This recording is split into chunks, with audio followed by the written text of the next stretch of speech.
Hey guys, Coach here. Welcome to this week's program. Hey, one of the most asked questions from homeowners all across the interwebs is how do I landscape a hillside?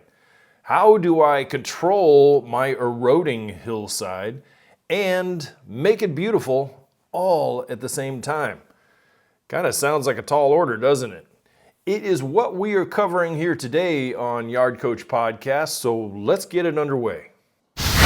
Hey guys, just a brief break in this week's podcast here and an invitation for you to go over to youryardcoach.com and check out the products and services that we offer there.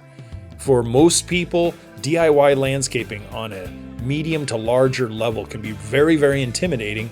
And the book and the course and some of the checklists that we do offer really streamline the process and bolster a DIYer's confidence. So I invite you to go over there, check it out, and if you have any questions, you can always email me at youryardcoach@gmail.com. Now, let's get back to the podcast. Hey, welcome back. Thanks for staying with me. You know, hillsides for residential homeowners and in some cases, commercial properties too, come in all shapes and sizes and various degrees of steepness. Would you agree? Plus, what one person calls a hillside, another one calls a slope, a canyon, a useless part of my yard, and for some, hey, it's just a small berm in the backyard, no big deal. But you know something? In reality, many homeowners are living on properties that have hillsides to one degree or another. Some of those are all au naturel, really. Some are man-made, some are stable, but man, there are some out there, and we all see the 6 o'clock news sometimes and stuff online when landslides hit and stuff happens. You know, it just happens. And certainly those hillsides are not stable at all.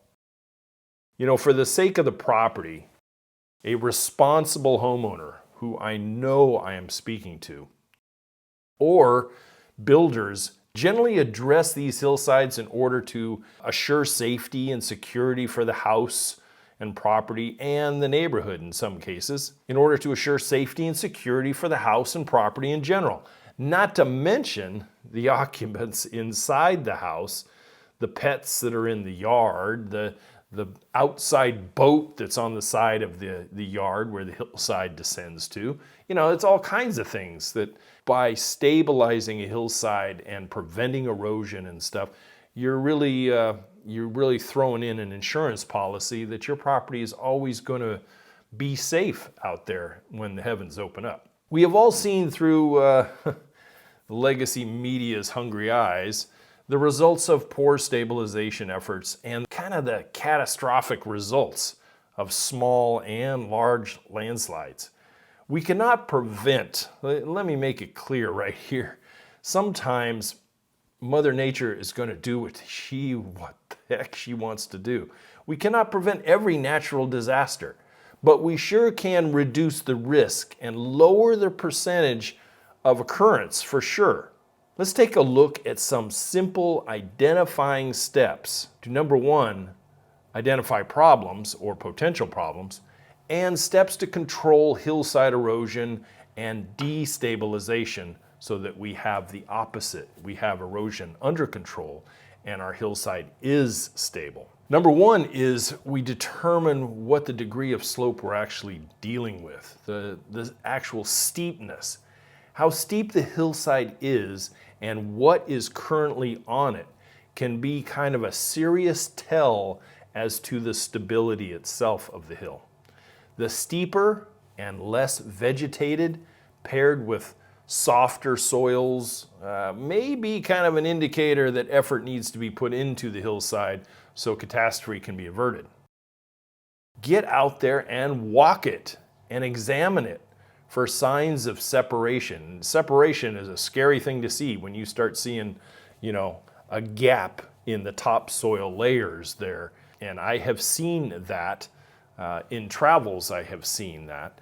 And then also the soil composition, you know, and any kind of previous efforts that have been applied to retain and stabilize. See if they're working, or see if they're not working. But as a responsible homeowner and property owner, you got to get out there and get some knowledge under your belt so that you can make an informed decision and formulate a plan if necessary. Now, in many cases, builders and developers of communities that involve hillside type of properties always have like a geologist or a soils engineer or a geographic engineer. I don't know the exact title of these guys and gals, but they come out there and determine what has to be done to stabilize the hillsides where these houses are going in. And the builder and developer have to do that before they put a foundation on the lot. They really do. You know, you can always reach out and hire a consultant, I'm sure for a fee, unless you have them in your inner circle, to come out and inspect the hillside and make a determination and set out some guidelines for stabilization. Those guidelines might be a simple Band-Aid type of approach initially, with something like as easy as straw covering and rapidly establishing grass seed, to monumental retaining wall efforts and drainage solutions, which we are going to go over big time in this episode. The other thing they have to stand back and look at, and that is your skill set. Knowing your abilities and resources at your disposal is a huge leg up on how to go about a hillside landscape and stabilization project. Tools available, accessibility to the site, both the bottom of the hill and the top of the hill, a plan which may involve engineered drawings and submissions to local authorities to have permits to pull and inspections to be done during the progress.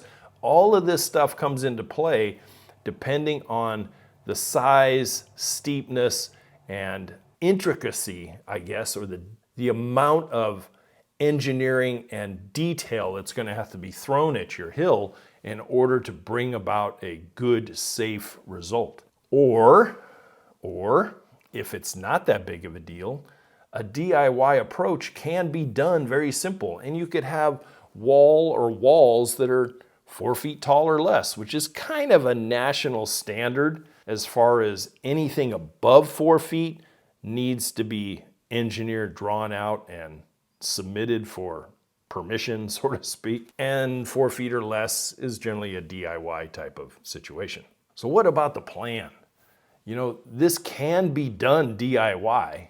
It can be DIY and a pro, or it can be all pro, as long as it's done correctly the first time with some thought put into it. A serious scaled drawing should be created, whether you're doing it by yourself or someone else is going to be doing it for you. And it should be created with enough accurate information on that drawing to be submitted if it's going to be tall, submitted for permits and inspections to be called for, or estimates for the work that need to be gathered. You need to throw it out to a couple, 3 contractors that know how to do this kind of stuff and be able to look at the drawing, look at the hillside. Yep, okay, that all matches up. I can give you an estimate on this. It's not something that you want on a cocktail napkin or a piece of binder paper. You really want to have it drawn out good so that, number one, if you're doing it yourself,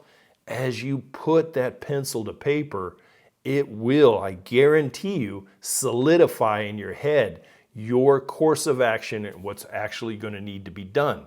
Need to be done in the form of digging, tools, power equipment, blocks, or however you're going to put it in, concrete forms, wood, whatever it is, you're going to sketch this up. And by the time you're done with it, in your head, you're going to go, I know exactly what I need to do. And I'm pretty darn sure I can do it myself. Or, nope, no, I'm going to have this done. But that sketch, that drawing, that design is going to tell you that as you do it. In my experience and design career, hillsides were kind of a small fraction of my business. I lived and worked in a very flat valley area, and very, very little hillside work came into my business overall. I would say less than 10%, and it was usually part of an overall landscape situation. I can remember probably a half a dozen walls, 4 feet or less, that were done kind of the neighborhoods. They were all in the same neighborhood, but they backed up against I-5, which is a major highway corridor north-south through California.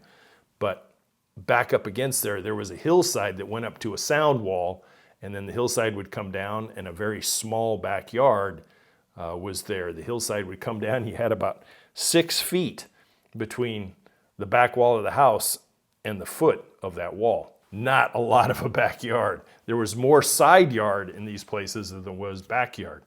And so after the first one, I got in and I basically dug that hillside back probably about 3 feet, threw it up on the hill, and then did my trench, got my base layer in with gravel and fabric and stuff, and then built them up. And I built them up about 4 feet tall, every single one of them.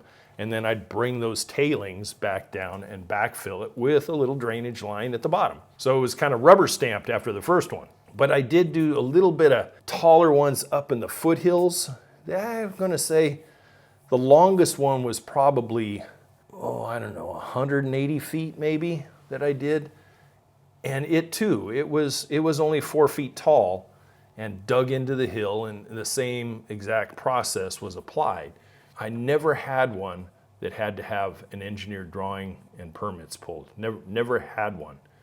But sure did have to study up on it as far as a contractor test. But anyway, the hillsides I dealt with were certainly more man-made, with just a smattering up in the foothills that were natural. And most of those were about 20, 25 miles away from my home base. Many of the hillsides I contracted to address were smaller, yet had more than, I would say more than one wall. I can remember one up in the foothills where it had 2 walls. It had one down at the toe of the hill and then one about halfway up, and it was terraced. So we didn't have a slope, a continuous slope. Now we had a gentle slope walled, and then a gentle slope and walled, and then we landscaped that. So it turned out pretty good. The larger hillside projects did not involve huge walls, but did address a lot of 2 other things, and that is water control and redirection, and then the types and the amount of greenscape plantings that went in. Plus, in some cases, a lot of boulder placements in and around on the hill for stabilization. So having a game plan.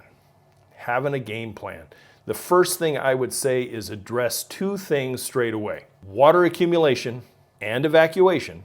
Almost all destabilized hillsides usually involve excess water and a saturation point. You get heavy erosion then, and then you get slippage.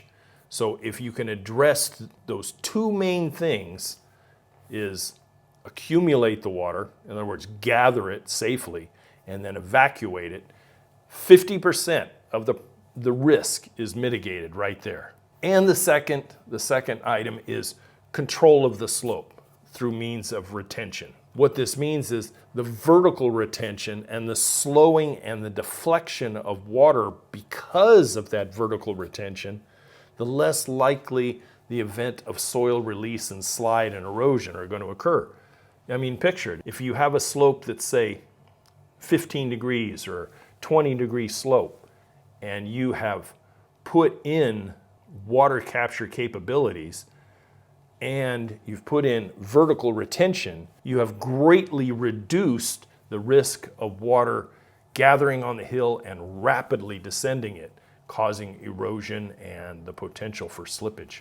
So that's our 2 main prongs of approach. There's going to be 3, but the 2 main prongs is water capture, excess water capture, and evacuation, then vertical retention and the slowing of the steepness. We're going to reduce the steepness, we're going to terrace it, and then we're going to deflect the water by capture and release it in a safe way. Both of these methods are accomplished by means of drainage systems to start with. Drainage systems, most likely French drains, sometimes culverts, depending on the situation.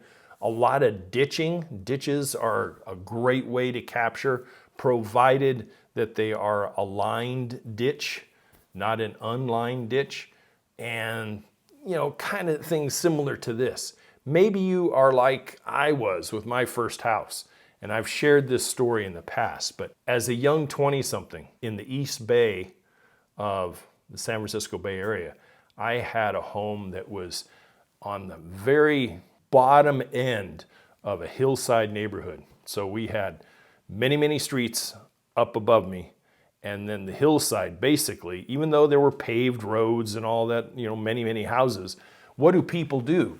They have their gutters, they have their discharge, and all they're doing is capturing it off the roof, capturing it in their yard, and they're discharging it away from the foundation.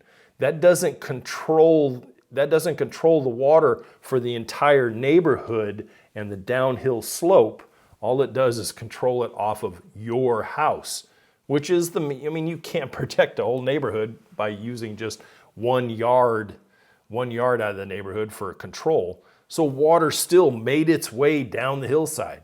And anyway, my first winter there, holy crap. That winter, I found out what it's like to have the potential of major foundation problems. I went out to go to work, and I went into the garage, and I did not, at the time, I was only 24 years old. I did not know why they had 2-inch holes in the back wall of my garage foundation. There were 2-inch holes about every 3 feet across the whole 20-foot wide garage. And I found out why. And the morning I went out there, we had had rain all day the day before and all night. It was a huge storm. I had water pouring out of these holes into the garage. The garage was, it was just flooded, and there was probably about 1 inch of sediment everywhere. Yeah, I learned right quick that I had a problem.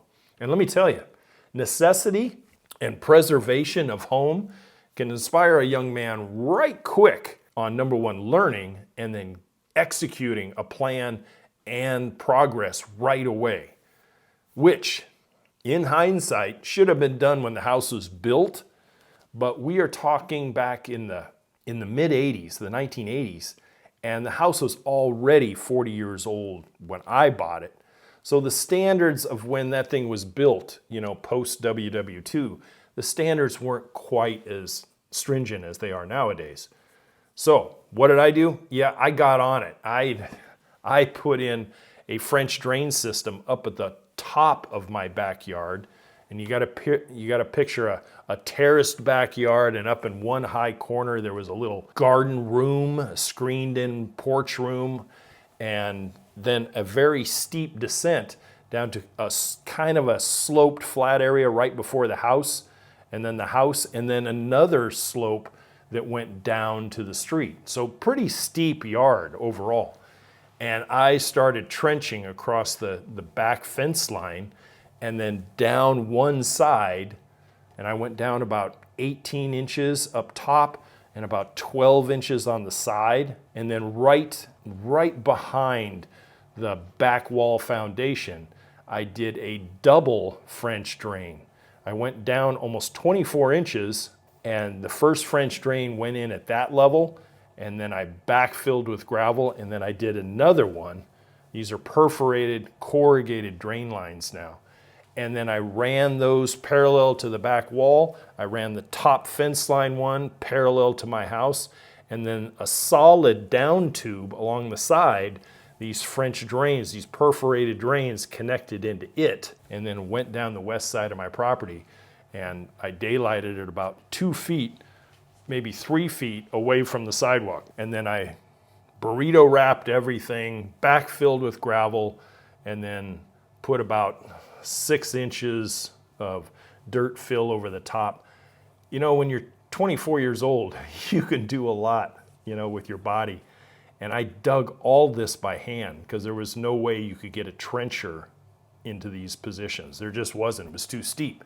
And there I am, new career, new dad, and working a shift that went from 4 p.m. to midnight. I can remember my firstborn being in a little, what do you call those things? A little walker, a wheeled walker, and I tethered her to the patio while I was digging trenches, and she was kicking with her little feet around the patio area. She had so much fun doing that, and that was my life for almost 30 days of just digging every day, putting in a few hours, digging. And finally, all the digging was done. I was able to get all the corrugated. Back then, corrugated perforated drain line wasn't that much compared to today. But man, could I do that today in my mid-60s? Oh, hell no. There's just no way that I could do it now. That's just way too much work, very little sleep, and a new career that I was still trying to get off the ground. Anyway, the first big rains the following season, and I found out one of the main reasons why I had such drainage issues was gophers, burrowing rodent that literally gave a pathway with their tunnels right to the foundation. And when I dug those trenches, I cut off those gopher tunnels, and the first big rain came in about late October, as I recall, early November. It was right before Thanksgiving. And the amount of water that came out of this drainage system, guys, it was like a fire hose. It literally was. The water was coming out with such force, it was jumping out of the ground, and I had a bunch of 1.5-inch drain rock covering where this came out. It was literally shooting out and almost going all the way to the sidewalk, just leaping out of the ground. So you can imagine beforehand the amount of water that was underground and heading towards the foundation of my home. So if you have anything that's even remotely close to that, I feel your pain. I really do. I feel it. And it was scary at the moment, but I felt a very big sense of pride and resolve when I got that thing done. I was a torn up, worn out young guy, but I was able to do it, and I did it in a month before the next rainy season came, and it worked. So it could be. And in that case, the backyard had some vertical retention element. It was kind of a hand-poured U-shaped, and they stacked them up. It was weird. I don't have any pictures of it. I wish I did. But there was some vertical retention, but it just didn't matter. This whole neighborhood drained right past my street. Just came down the hill, house after house after house after house, and I was at the bottom. Yeah, I never bought another house where I was at the bottom of a hillside. That's for sure. Okay, so the second attack is terracing. Terracing or troughing or ditching. Terracing is a straightforward process. It really is. A process of more than one vertical retaining element, usually at the bottom, and sometimes only at the bottom, but you can also terrace up the hillside as well. If you have a slope that goes up, let's just say 30 feet or 40 feet, you can terrace the bottom at 4 feet. You can go up a third and terrace a third up the hill at 4 feet, and then you can do a shorter one up further up, depending on what the vertical rise of that hill is. So if you have a 40-foot slope and maybe a 10-foot rise, well, by the time you do 4 feet and then 4 feet and 2 feet, you will have terraced that 10-foot vertical height and captured it and controlled it, and then backfill behind it with a good gravel layer and a good drainage system. And always remember your slope so that that water is going to be captured and it's going to run horizontally to the hill to a solid pipe, which is going to take it off the hillside, down to the backyard and out the fence or wherever you need to take it safely. I don't suggest that you just dump it on your neighbor's lot. That doesn't make for good neighborly relations, and I have seen that on more than one occasion. So when you trench this out, you're going to want to trench so that your first base layer of stone is about 3/4 to totally underground. It's going to be, by the time you backfill your first gravel layer and you place your first block layer or your concrete or whatever, you're kind of underground, and then you build it up from there. That way you get a very, very, very solid retention, because it's not just sitting on top of the ground, it's actually underground a bit, and a lot more stability is gained by doing that. Nowadays, a majority of the developments that are out there, are doing this as part of their site work phases in land development before they even put a house on the lot. But if you're in older neighborhoods where less regulation was when these places were built, you might have some neighborhoods like I did, or if you're out on rural lands, it may be no regulation, and you still have places that could suffer erosion and sliding, and you're going to need to stabilize it if that is above your home, especially, or out in front of your home going down to a road. I mean, look at the folks that in western North Carolina in the U.S. and Waverly, Tennessee a few years ago. I mean, you want to talk about natural disasters? Can you imagine your place? Imagine your home that you're considering doing something that hillside in the backyard, and you get Hurricane Helene amount of water, or you get 17 inches of rain in 24 hours. There is hardly anything anybody human can do to control that much water. I don't care if you put in 6-inch perforated pipes. There is so much water being dumped on a local area, it's just gonna be a disaster. But most of the time, if you have a solid, good vertical retention in place, you do have 3-inch, 4-inch, 6-inch type of corrugated drain lines behind these walls. And if they're working at their capacity, then you're going to reduce that risk. And when it comes to insurance claims and other things, these insurance companies are going to look for anything they can to say, oh, you didn't take the proper steps to take care of this property. No, yes, I did. Here it is, right there. Did everything a residential homeowner could do to prevent any sort of damage to my home and property, and you'll be standing on a solid legal standpoint when it comes to insurance settlements. So I'm not an insurance adjuster, and I don't know much about that, but I can only imagine that in catastrophic areas, insurance companies only have so much money to dole out, and they'll have to be very, very stingy in their evaluations of what did our policyholder actually do. As a measure of extra control, I would always place a drain system behind every retaining wall that went up to 4 feet. Now, if I had a very slight slope and I have a 2-foot wall, and I know that I have a very well done hillside planting wise, then probably not. I might have a drain line down on the flat part of the yard, extending horizontally to the wall and going out. But if you only have like a 18-inch retaining wall or something, probably not. But 3 feet, 4 feet, absolutely I would, every single time. So we've covered 2 out of the 3 elements of hillside stabilization and erosion control. We have addressed water capture and water evacuation, and we have addressed vertical retention and terracing. Now remember, in your vertical retention and terracing, that can be with block wall, that can be with formed and poured concrete with rebar and all that stuff, or it could be major ground rated type of timbers that can be placed in and rebarred in place with dead men sections going back into the hillside for stabilization. If it's a good pressure treated ground rated type of timber, it can last for a very long time if put in properly, but it's not my first choice. I think block wall terracing is my first choice.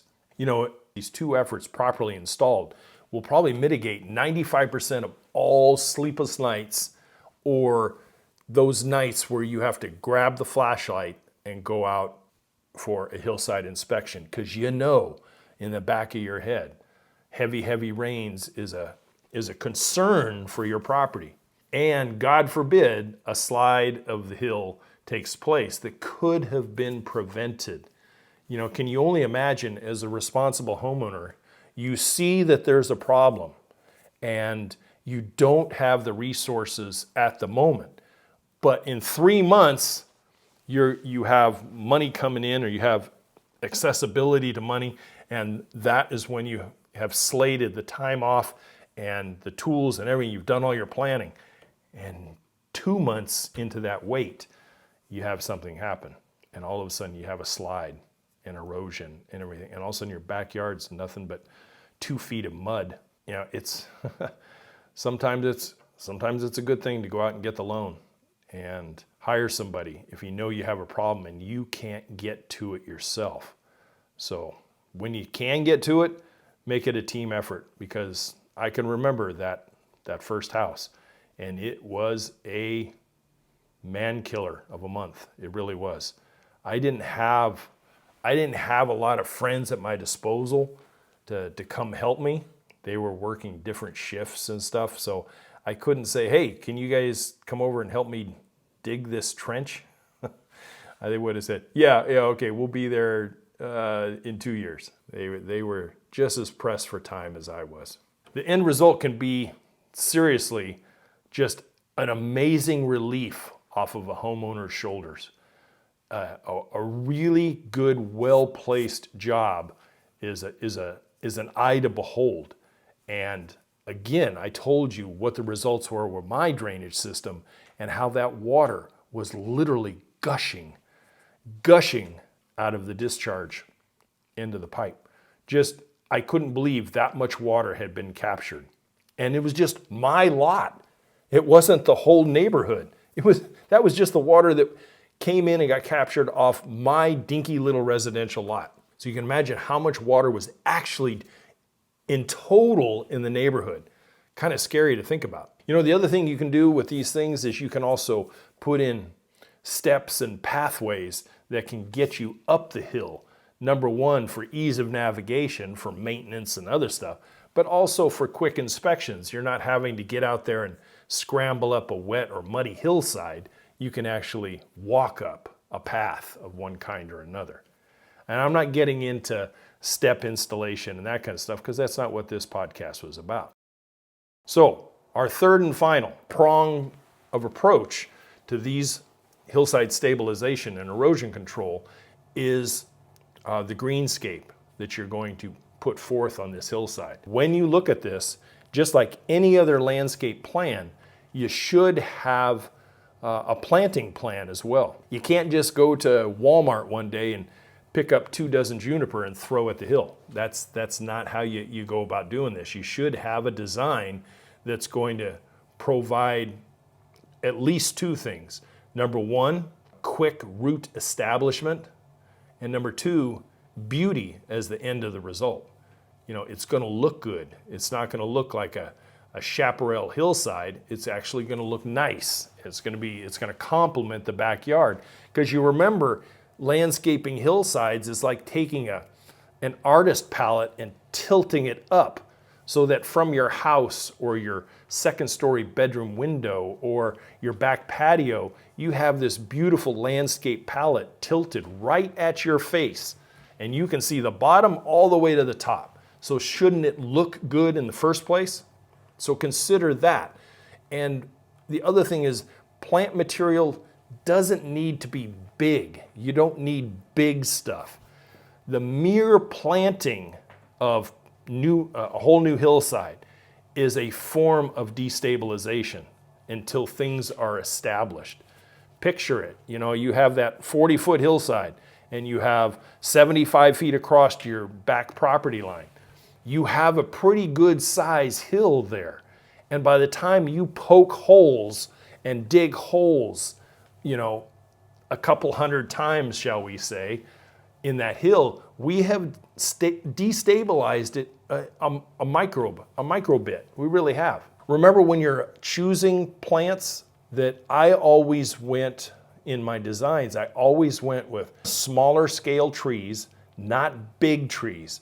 You don't want to have, I would say I would not want to have redwood trees or maple trees, unless they were the smaller versions of them.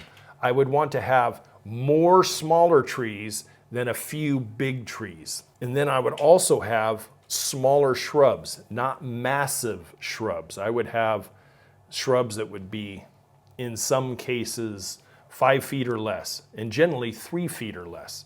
And then I would have a good deal of perennial ornamental grasses, colors, things that had a lot of root system behind them. And then I would have ground cover, a lot of ground cover that would be employed into hillside planting plans. The main thing is we want to have root systems and a quick establishment over one season, certainly, but 1 to 2 seasons usually. And again, referring to the design or your planting plan, like any other landscape planning project, you have all materials on planting day. You have everything there. It's not that you have half of the plants and you're going to do half, 2 weeks from now. You want to do this all at once in one big blitzkrieg of a planting day. And maybe that's a whole weekend. Maybe it's take an extra day and make it a 3-day weekend. Whatever it takes, you get out there, you got your amendments, you have your fertilizers, you have your irrigation if it's going to be necessary, you have your irrigation stuff on hand. So as soon as all the plants are in, you're stretching drip line horizontal across that hill and you're setting up emitters and stapling stuff down. And then you go on to your mulching, your top dressing, and that should be there as well. You should have it stacked up in the driveway or wherever it's at, enough so you can have a whole bunch of friends over one weekend. Joe and Sally, you're on digging. Bill and Linda, you're going to be doing plant placement, and you're just going to get stuff in there. I'm going to be coming behind and doing the planting itself with amendments and soil fertilizers and stuff. And then someone else is going to be stretching drip line and getting it stapled on the hillside. And then you can come through afterwards and put the emitters on, the following day or throughout the following week, depending on the season that you're installing. And then get that thing mulched. Get it mulched heavily and thickly, 3 inches minimum across that whole hillside. And then take care of it. You're probably going to have to drag a hose up the hill for the first 30 days. I've always told you that 30 to 45 days of establishment is not a time just to use drip irrigation, especially if it's late May, June, July, August, September, the hotter part of the year. You're going to want to have a hose, and you're going to have to be watering, at least addressing it once a day, checking it, and probably watering it 3 to 4 times a week. Now, in planting this greenscape, you're depending on the steepness of the hill, but if you have a slope that's 20 degrees or 15 degrees, you're going to have to do something that I term as up digging. And when I say up digging is we don't plant plants except for ground cover at an angle into the hill.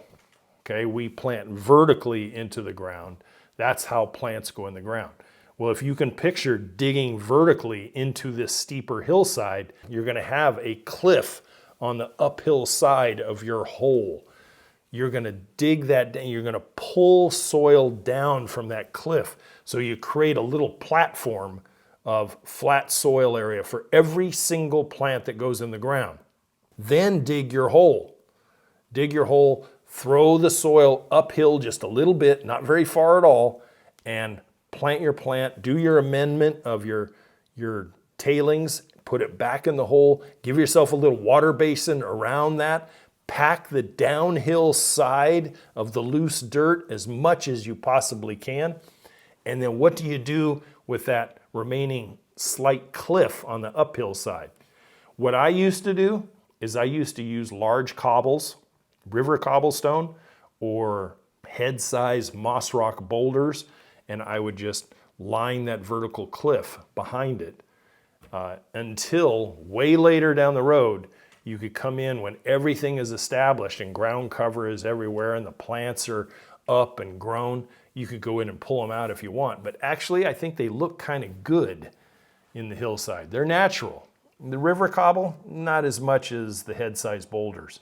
You can find those and you can just tuck them into that hillside and then backfill with the soils in the pockets of that stone. And it looks kind of neat. It's a great way to install. So one of the approaches I do this planting, and it makes it really easy, especially if you have more than just you doing it. If you have 3, 4, 5, 6 people helping you, start at the top of the hill and plant downhill. And why do I say that? Is because your completed work is always above you and you're not having to trample through your brand new plantings in order to get to the next new plants that you have to put in the ground. It's a great way to avoid tearing down terraces and plant basins and other stuff that you just got through doing. So remember to start at the top and work your way down, and then go back and rake everything out, do your irrigation, do your mulching, and call it good. Double check all your basins before you get done. Make sure they're all packed and tamped really good, and then make sure everything gets a drink. When you're doing your irrigation for this new planting, if it's called for where you're at, I would always bring pressurized lines, PVC lines or poly lines, up one side of the hillside, whichever side is most convenient to where your valves are and that kind of stuff, and then tee off and elbow off into your drip supply lines and go horizontal across the hill. And you can do a slight snake. It doesn't have to be too much, maybe just a little bit to capture as many plants as you can. If you do too much of a snake, then you're always going to have water holding in that bottom portion of your serpentine line. So go as straight as you can. And remember, on those pressurized or the supply lines, the PVC lines, make sure you put a check valve at the bottom of the hillside so that you don't have a siphon effect all the way back down the hill and comes flying out your anti-siphon valves or whatever you're trying to use. The water will stay in the line and be pressurized and ready to go for the next time. So with all this planting and all this work that you've done, you've kind of disrupted the hillside as it is. So periodic inspection and certainly any maintenance, especially to the drain lines, what I used to suggest to clients is I would always ask them to go out and check the drain lines by shoving a hose down in there, make sure things are flowing good, generally before any rainy seasons, and before the dry seasons, make sure that you go out and check your drip irrigation. Every single one of them, not just a few, but every plant, and turn everything on and check every emitter. You can get into burrowing rodents again, and they love to chew on 1/4-inch tubing. They really do. Where they find a water source and they know when you're watering, guarantee you they will come and find those things, chew them off, and they know when to sit there and wait for their drink. So make sure that you check and inspect. So that is basically the 3-pronged approach to hillside and erosion control in a residential landscape. It is not foolproof. I'm not sure there is anything foolproof. I will tell you this, it is one of the more expensive landscape projects that a DIYer can embark on, whether you're paying for someone to do it for you or you're doing it yourself. Number one, it's taxing. Number two, it's a little more expensive because you have multiple elements in the landscape. You have this retaining walls that you're having to put in, the gravels and the fabrics and everything else that have to go along with it. Then you have the drainage systems that have to go in, and then you have the plant material, and then you have irrigation. So you do have a lot of costs that are built into it. But what is the price if nothing is done? You know, your hillside just keeps eroding down into your backyard all the time, or God forbid, slides happen. Then you got some costs, right? I really do hope that this has kind of raised your level of awareness. And if you do have a problem like this and you're not sure exactly how to go about it, hey, you can always reach out to me, youryardcoach@gmail.com, and I can email you a kind of an answer. You're going to have to send me some pictures and stuff. And if you really want to get involved, we can always do consultations. But I think if you do follow this three-pronged approach, at a minimum, you should mitigate well over 90% of your problems. Hey, I appreciate you sticking with me.